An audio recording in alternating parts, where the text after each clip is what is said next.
Son Excellence, colonel Assimi Goïta, Monsieur le Premier ministre par intérim et Monsieur le ministre de l'administration territoriale et l'ensemble des membres du gouvernement de la transition.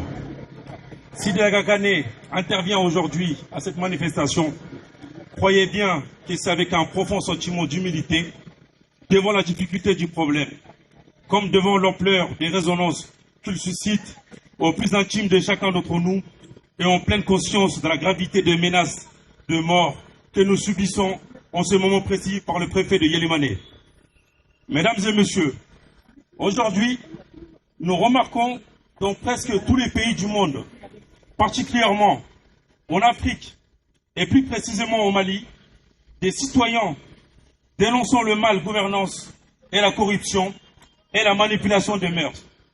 Certains indexent leur chef d'État et leur gouvernement comme responsables de tous leurs maux, ce qui n'est pas le cas chez Aga Kane, car Aga Kane pense que la principale source de la malgouvernance et de la corruption se trouve au niveau de certains individus mal intentionnés qui sont déterminés à salir l'image du peuple et du chef d'État tel que le préfet actuel de Yélimane, Malika Madjawara et consorts.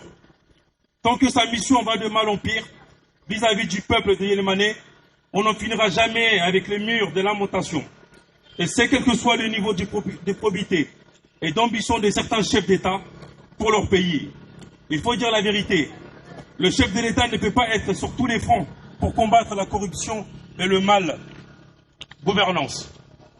Il revient à chaque citoyen, quel que soit son niveau social, de s'approprier ce combat. En quoi le chef d'État est-il fautif?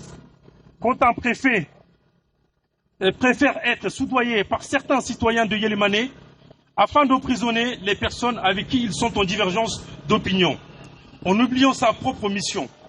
En quoi le chef d'État est-il responsable quand des projets et programmes de valeurs culturelles sont votés mais dorment dans les tiroirs du bureau du préfet, qui au contraire mène un combat pour des fins personnelles et des menaces de mort à l'encontre des populations qu'il est censé protéger?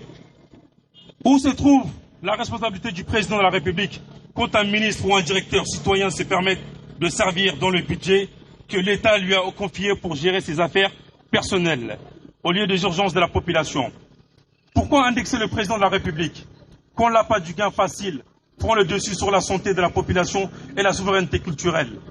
Dites-moi, est-ce que le chef d'État était physiquement présent à cet instant, où ces actes ont été commis par ses représentants?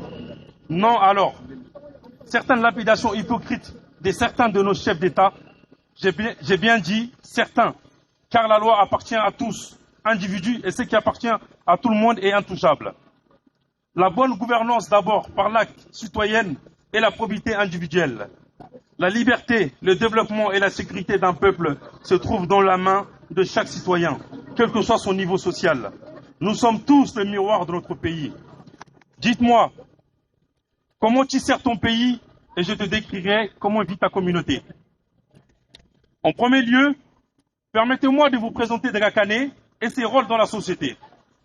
Comme vous le savez, mesdames et messieurs, les associations sont les partenaires incontournables de la mise en œuvre des politiques publiques. Elles ont un contact privilégié avec les réalités du terrain. À ce titre, elles sont les paramètres des nouveaux besoins sociaux. Elles orientent et relaient les demandes des habitants auprès des autorités. Elles nous permettent de comprendre les attentes de la population et nous obligent à nous adapter. Elles peuvent réagir rapidement à des situations d'urgence, telles que Aga Kane a fait en dépensant plus d'1 milliard volontairement au service de la nation. Voici certains points que Aga Kane œuvre depuis sa création jusqu'à nos jours. Dans un second temps, je présente les insuccès du préfet du cercle de Yélimane en parlant de son incompétence, de son abus de pouvoir et de sa mauvaise gouvernance, et j'exposerai le régime politique idéal en indiquant le gouvernement commandé par le sage et le gouvernement au service des citoyens. Le constat est sans appel. La mauvaise gouvernance au sein du cercle de Yélimane est un frein au développement des activités politiques, économiques et culturelles. Elle coûte cher. C'est elle qui entraîne les mauvaises élections qui, par finir, ricocher et fragilise les institutions, notamment la justice et entrave l'égalité au sein de l'État. Ce n'est pas un fait nouveau, mais la prise en compte de cet aspect devient de plus en plus un défi majeur pour le développement et la cohésion et la paix sociale à Yélimane. Avoir un dirigeant dont l'image est fortement associée à la partialité, qui traite les affaires de l'État via les réseaux sociaux, avec une partie de la population marginalisée. L'autre partie est considérée comme un double tranchant. Car au lieu d'exercer le pouvoir dans l'impartialité, il s'engage dans des affaires personnelles qui salissent la réputation du gouvernement. En effet, une autre erreur du gouvernement dans le cercle de Yélimane consiste à s'attacher aux outils historiques. Le préfet actuel, nommé Madika Madjawara, fait subir aux populations de Yélimane un manque de respect vis-à-vis de l'aspect culturel et politique afin de révoquer le chef des villages de Yélimane CB, Sadio Niakate, en mettant en péril les valeurs coutumières et culturelles. Il mène une campagne de dénigrement, d'incitation à la violence entre les différentes familles et villages, en marginalisant certains chefs de famille, en divulguant mensongèrement les secrets de famille, qui peuvent détruire les liens entre les membres d'une même famille. Combien de cercles fonctionnent encore avec des dirigeants incapables? Combien de hauts dirigeants échangent sur des sujets confidentiels de l'État via des messageries instantanées standards telles que WhatsApp et autres applications via les réseaux sociaux? Vis-à-vis de son manque d'impartialité, il emprisonne les vieux et femmes qui n'ont pas la capacité de payer la TDRL, en les traitant de mauvaises graines ou de mauvaises races, pour une gouvernance dans l'air du temps au sein des performances, de l'environnement, de l'information et un critère crucial. Elle va permettre de donner tous les éléments factuels pour décider et mettre en place la stratégie de la nation. Cet aspect à l'information représente l'opportunité de fournir à l'ensemble des dirigeants toutes les données nécessaires, utiles et pertinentes. Souvent, l'accès à ces données est rendu difficile par les processus Internet ou la multitude d'accès à pour chaque type de données, ce qui rend la prise de décision informée d'autant plus compliquée. Au premier rang des décideurs ayant besoin de disposer d'informations se trouvent sans nul doute, sans informer ainsi leur temps est précieux. Ils ont besoin d'outils qui leur permettent de prendre des décisions rapidement, parfois en temps réel. En cas de conflit, ils s'intéressent toujours aux administrateurs qu'à la population. Il est fondamental de leur donner un meilleur accès à l'information malgré leur manque de temps et leur soif de données.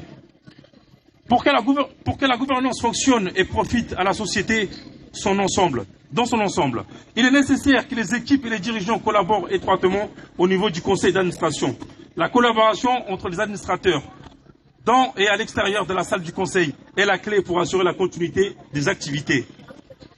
Étroitement liée à une meilleure diversité, elle se nourrit des profils différents, d'âges divers, de genres variés et de compétences hétérogènes. À Yélimane, les dirigeants échangent peu et partagent rarement. Pour remédier à ces problèmes humains et de gouvernance, le gouvernement doit se doter de solutions qui lui permettent de rester en contact et de collaborer facilement avec la population en toute sécurité. Car les mauvaises habitudes et la difficulté à muter rendent leur correction compliquée. Pourtant, initier de bonnes pratiques pour une gouvernance moderne est extrêmement profitable au gouvernement lui-même d'abord. Dans un pays à gouvernance démocratique, l'État doit de se respecter, protéger et réaliser les droits fondamentaux de tout citoyen pour mener à bien sa mission. L'État a alors besoin d'une interaction avec sa population en communiquant avec elle afin de connaître ses priorités et mieux agir en conséquence. L'engagement du public est essentiel à l'efficacité de l'administration publique. John Clayton. Vive le Mali, vive le cercle Yélimane Dagakane. Merci. Cercle Yélimane Dagakane sommes là aujourd'hui, pas par plaisir, mais par un ras-le-bol général. Nous avons le Mali Koura, mais pas Yélimane Koura. Car nous avons encore les mêmes anciens politiques qui, depuis plus de 20 ans, sont nos représentants et n'ont jamais rien fait pour la population de Yélimane. Nous demandons au gouvernement de la transition pourquoi nous avons remis ces anciens vautours à Yélimane qui ont été battus démocratiquement aux élections.